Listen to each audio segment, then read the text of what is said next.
Who is Satoshi Nakamoto, the greatest mystery in the history of money? In 2008, during one of the worst financial crises in modern history, a 9-page PDF quietly appeared on the internet.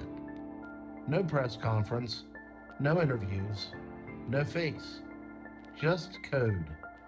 That document will go down to change money forever.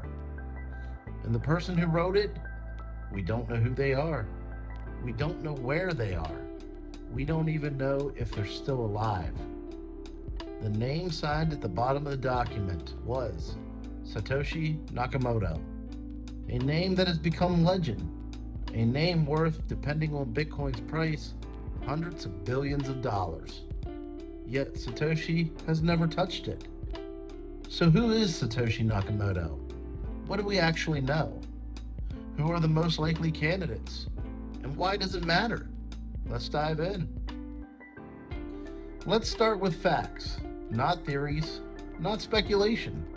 Fact number 1. Satoshi Nakamoto created Bitcoin. On October 31st, 2008, Satoshi published the Bitcoin whitepaper titled Bitcoin, a peer-to-peer electronic cash system. 9 pages, elegant, mathematically sound. It solved a problem that cryptographers had been wrestling with for decades: how to create digital money without a central authority. Fact number 2. Bitcoin launched in January 2009. Satoshi mined the very first Bitcoin block, the Genesis block. Embedded in it was a message. The Times, January 3rd, 2009. Chancellor on the brink of second bailout for banks. This wasn't random.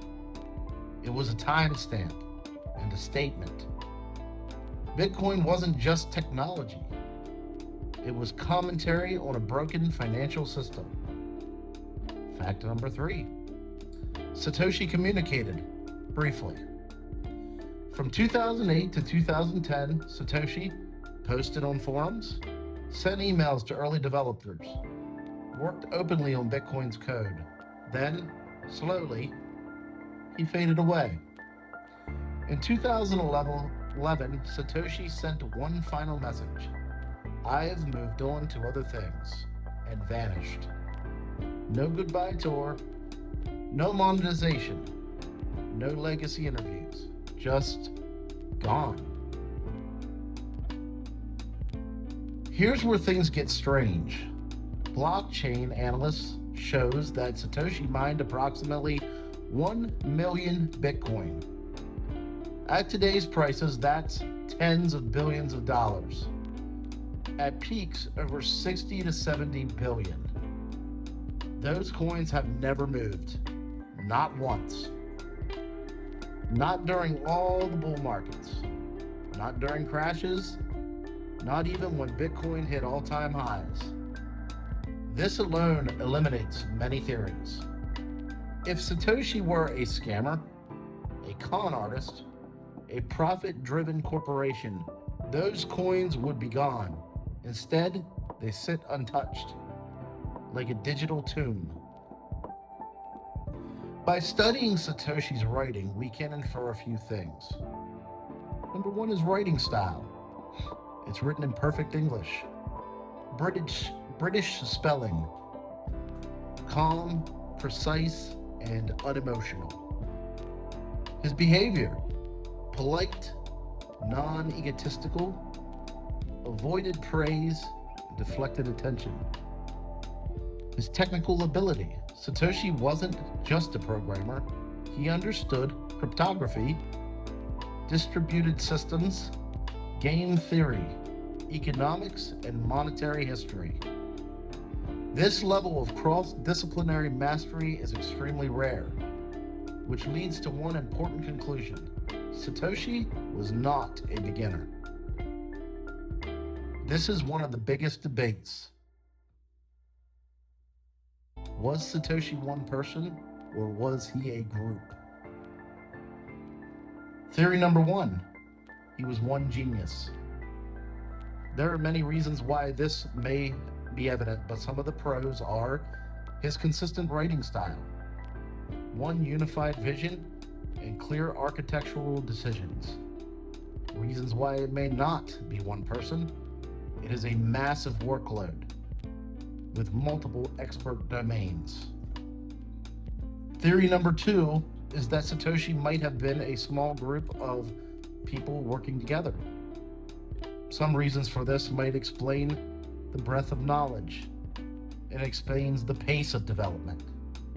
Some of the reasons why we might not think this is there were no leaks, no disagreements, and no whistleblowers. In tech history, groups leak. Bitcoin never did. Most researchers now believe if Satoshi was a group, it was extremely small, likely 2 to 3 people at most. Let's talk suspects, not accusations, candidates. Number 1, and probably the most respected theory, Hal Finney. Hal Finney was a legendary cryptographer, the first person to receive Bitcoin from Satoshi, and a contributor to early Bitcoin development. He lived blocks away from a man coincidentally named Dorian Satoshi Nakamoto. We'll get to him later. Hal denied being Satoshi. Before his death from ALS, he said, "I was not Satoshi, but I was proud to be part of it." Many believe Hal may have helped, or been a co-creator, or intentionally stepped aside. If Satoshi wanted someone capable of finishing Bitcoin, Hal would have been near the top of the list. Number 2, Nick Szabo. He is the strongest technical match for Satoshi Nakamoto. Nick Szabo created BitGold, a Bitcoin precursor. He coined the term smart contracts, wrote extensively on Austrian economics, and used language strikingly similar to Satoshi's. Stylometric analyst writing pattern comparison shows that he has extremely high similarity to Satoshi. Szabo has always denied being Satoshi, but many believe if Satoshi was one person, Nick Szabo fits the profile better than anyone else. Number 3, Adam Beck. Adam Beck invented Hashcash, a core Bitcoin component, was directly referenced in the Bitcoin Whitepaper, communicated with Satoshi early on. He does deny it, but many believe he had the knowledge, he had the timing, and he had the motivation. Some speculate Adam may have helped Satoshi without being the Satoshi. Number 4, Dorian Nakamoto, and almost certainly not Satoshi. In 2014, Newsweek claimed that they had found Satoshi. Dorian Nakamoto, a quiet engineer in California, shared the name, shared nothing else. He denied it. The community rejected it. Bitcoiners raised funds for him out of respect. This was likely journalistic desperation, not discovery. Number 5, Craig Wright, almost certainly not Satoshi. Craig Wright has publicly claimed to be Satoshi. Problem is, he has repeatedly failed cryptography proof tests. Courts have ruled against his claims. The Bitcoin community overwhelmingly rejects him. In Bitcoin culture, proof is everything, and Craig Wright has never provided it. Some people believe Satoshi could be the NSA, the CIA, or a state-level project. But this theory falls apart quickly. Why? Bitcoin removes state monetary control, weakens surveillance power, and enables financial sovereignty. Governments don't build tools that reduce their own power and then walk away without control. Bitcoin does the opposite. Why Satoshi disappeared?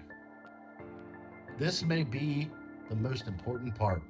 Satoshi leaving prevented centralization, prevented cult of personality, and prevented Bitcoin from having a leader. By disappearing, Satoshi ensured Bitcoin belongs to everyone, and no one, no founder to sue, no CEO to arrest, no authority to pressure. Bitcoin became unstoppable. Satoshi Nakamoto could reveal himself tomorrow. He could sign a message, move the coins, end the mystery, but he doesn't. And maybe that's the point. In a world obsessed with attention, Satoshi chose a not name. In a world obsessed with wealth, he chose restraint. In a world that worships power, he walked away from it. Whoever Satoshi Nakamoto is, he may be the only billionaire in history who chose freedom over fame. And that may be the most powerful legacy of all. If you like this video and want to see more like it, stories of Bitcoin, other cryptocurrency stories, and general success stories, hit that like button and subscribe so you get updates on all my videos. And let's ascend together. Have a good day.